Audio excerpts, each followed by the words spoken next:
I think I would tell her that the thing she is scared of is going to change her whole life. And that the reason she's scared is because she thinks she's going to fail. And she's not going to.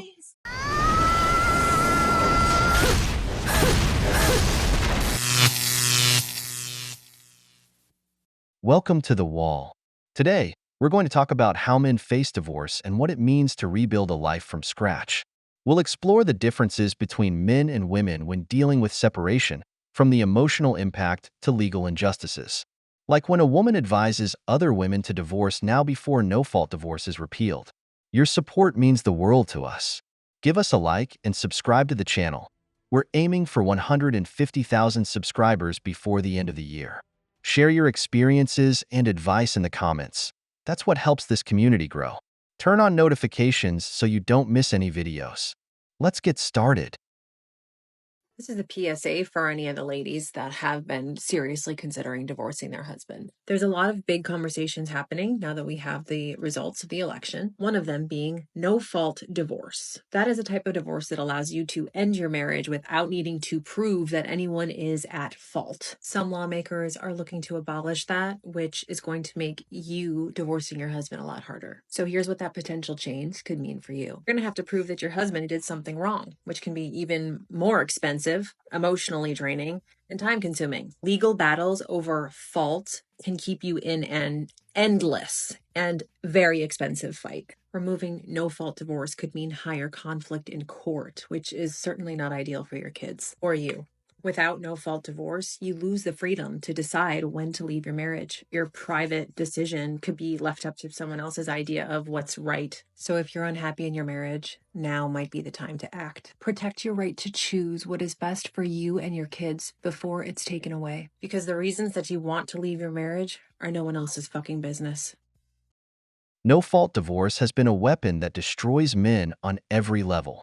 Imagine dedicating years of your life to building a family, a home, and a relationship, only for someone to say, out of the blue, "I'm not happy anymore," leaving you with nothing to your name. Without any justification, women can simply walk away because they're bored, and the system not only allows it but facilitates it. The statistics don't lie. Women file for divorce 80% of the time. Why? Because they know the system favors them, granting them the house, the kids, and often even a monthly check from the man they left behind. For men, divorce is devastating. They lose their home, their emotional stability, and often access to their children. And why? Because someone decided they didn't want to try anymore. Eliminating no-fault divorce isn't a step backward. It's a protection for those who don't want to see their lives destroyed over whims. Women often criticize this measure because it means they'll have to justify their decisions, take responsibility, and, as we all know, responsibility is kryptonite for women.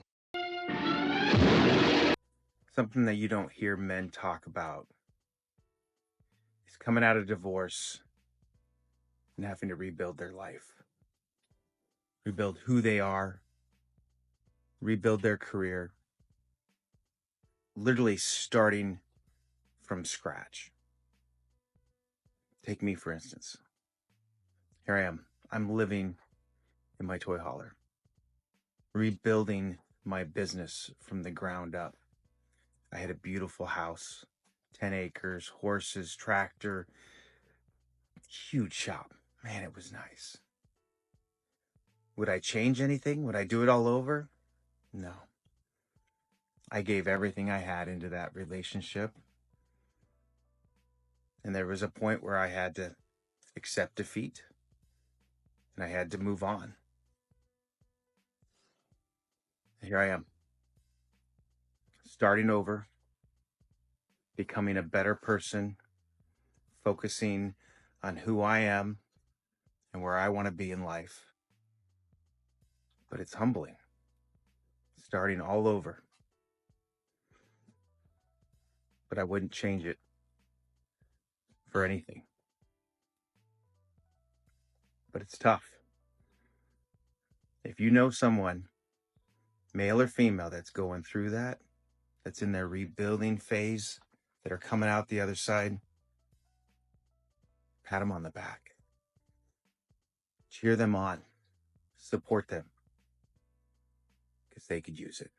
For a man, starting over after a divorce is like climbing a mountain with his hands tied. You lose everything: your home, your savings, your dreams, and in many cases, even the right to see your own children. Meanwhile, the woman gets the full package: the house, child support, and custody of the kids. The system is designed to crush men while rewarding an easy exit for women. But what's truly admirable is the man who gets back up. The one who, after losing everything, rebuilds from scratch, carrying the weight of the system and societal expectations. It's a humiliating and brutal journey, but the men who come out the other side stronger and more focused are deserving of respect. That strength isn't just admirable, it's almost heroic in a system seemingly designed to keep you down. Divorce laws need urgent reform. How is it fair for someone to lose everything just for trying to build a family? Marriage is a contract, but divorce is a punishment, especially for men. Stuff I was worried about when I got divorced that actually, I didn't need to worry about at all. I'm in my early 30s. I'm divorced with no kids. People always ask me, what lessons did you learn from your divorce? And this is going to sound very unreflective, though I reflect a lot. I don't feel that I learned any lessons that aren't platitudes. I don't know, trust yourself, but that's not helpful. So instead, here are some things that I was very concerned about that I shouldn't have worried about at all. I was extremely worried about stigma. I thought that if I went on a date, everybody would be like, oh my God, why did you get divorced? People do want to know why. But I would say if anything with dating and socially, it almost makes sense to people. They're like, oh, okay, that's why you're single. That's why you're not in a serious relationship. When you get divorced, especially if you don't have kids or a traditional job that's anchoring you, you're gonna make crazy decisions. I bought a boat. I lived on a boat. I'm glad I did it, but at the time I was like, oh, this is my truth. I'm going to live on a boat forever. And the fact is I can't live east of 2nd Avenue or north of 14th Street. I was never going to live on a boat long term. I can't even live on the Upper East Side. And that's fine. Big life transitions are just a time to be sort of delusional and you'll figure it out. But don't think that you have it all figured out because you don't. And then I'm over a year out and I still think it's sad. I think it's always going to make me a little bit sad. Being sad about something is different from being wrong about something. But whenever it's an anniversary or my ex's birthday or I see something, walk by a restaurant where I used to go, I'm like, oh, that's really sad. It's really sad that I thought I was going to spend my whole life with this person and that I made all these promises and that I couldn't do it. And I don't think it gets significantly less heavy. I think you just get used to being sad, which isn't to say I'm sad all the time, because actually, whenever I see people now, they're like, oh my gosh, you are the happiest I've ever seen you. You just seem so great and so happy. So I think living with a little bit of sadness is different from being chronically sad. But I don't know. You don't go numb to it, or at least I haven't. Love you. Bye. Cocaine is a hell of a drug. The difference between men and women in a divorce is like night and day. For women, the central concern is often the what will people say, how she'll be perceived socially, what potential dates will think, and whether her status as a divorcee will be a problem. But for men, reality hits brutally. They lose their home, their children, and are forced to start over while dealing with a system that punishes them. She's focused on maintaining the narrative that she's better than ever, while he's busy rebuilding his life from the ashes. The irony is that while the woman reflects on the emotional impact and life's big transitions, like buying a boat or moving to the East Coast, the man is facing the harsh reality of losing everything he worked for. He doesn't have the luxury of worrying about how he's perceived. Social stigma might be an inconvenience for her, but for him, the consequences are devastating and tangible. If he's not a giver, he's a what? He's a taker. How do we know if he's a taker? We give him nothing. That feels hard. You're a giver. You're an overgiver. Overgivers will always attract takers. It's law. When he texts you and you feel the need to over-explain or even to answer in a certain amount of time, wait. If he takes you on a date and you're there and you're present, you're giving him your focus, you're giving him your attention, amazing, beautiful.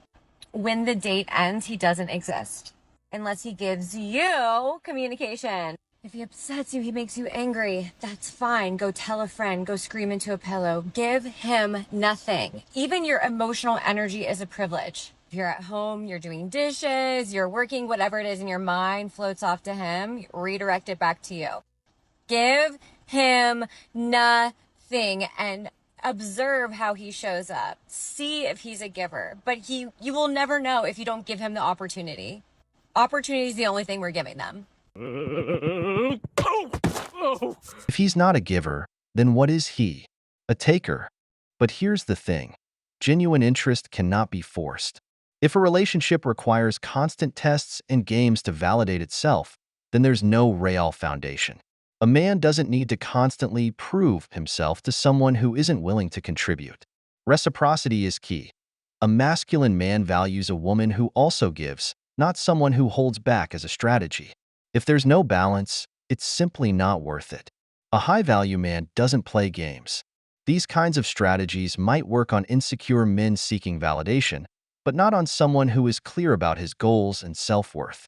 I have no interest in entering a game where I constantly have to prove my value.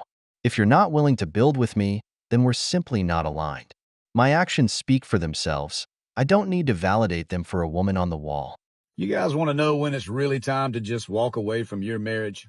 If you guys are new here, my name is Scott. I'm an ordained minister, and I'm also a certified divorce recovery coach. Let's talk about it. When should you leave? How do you know when enough is enough?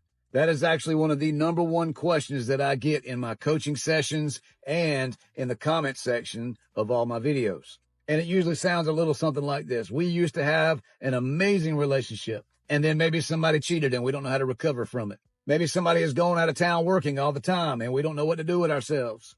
Maybe the kids and life got in the way and we don't really talk to each other anymore. Maybe it's as stale as a piece of cardboard and there's absolutely zero communication, zero romance, and zero effort. So the question remains, how do you know when it's time to just give up and let God have it and walk away? I'm going to help you guys right here, right now. If you are married to someone who treats you like dirt, if you are married to someone who abuses you, talks to you like you're a dog, tells you that you're stupid, tells you that you can't do anything without them, those who tell you that if you leave, they're going to do something to themselves, they're going to take the kids, they're going to take the house. But one of the biggest things that you should be looking for is when you approach this person with your concerns and your needs, and you express that you want to fix your marriage, that you want things to change. Maybe you want to go to counseling. Maybe you want to join church. Maybe you want to start praying together, join a group somewhere, whatever it is. When you ask them to let's try to fix it and make some improvements and they look at you and they say, no, that is the biggest sign that it's time for you to go, because that shows you that they are unwilling to change anything. And I don't know about you guys, but where I'm at in my life right now, if you can't give me the bare minimum, I'm not going to be there. Think about this, guys. If you have children, would you be okay with your son or your daughter being married to someone like your spouse? Would you be okay with them treating them the way that you are being treated? If not, there's your answer. By all means, pray for your marriage. By all means, pray for your spouse and see what God does. But if every single day you wake up and you're living in hell, it's time to go. So I want to know in the comment section below, guys, those of you who were strong enough to leave, when did you leave and how did you know that it was time? I will never be pro-divorce, but I understand that sometimes it reaches a point where you have to put your peace above everything else. I will always say you should try to keep the family together, but if the marriage consumes you to the point where you need to leave for your mental health, then do it. But make sure you find the best lawyer and fight for a fair deal. A marriage is a team, and like any team, both must push in the same direction. When one stops making an effort, ignores your needs, or worse, treats you like a burden, you're no longer in a relationship. You're in a one-sided sacrifice. As men, it's crucial to recognize that mutual respect and commitment are the foundation of any union. If the other person isn't willing to give the bare minimum or build with you, then walking away isn't failure.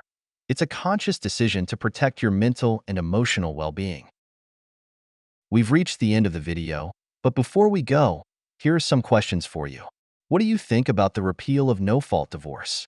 Do you know any stories of a man who went through a divorce? How did it turn out for him?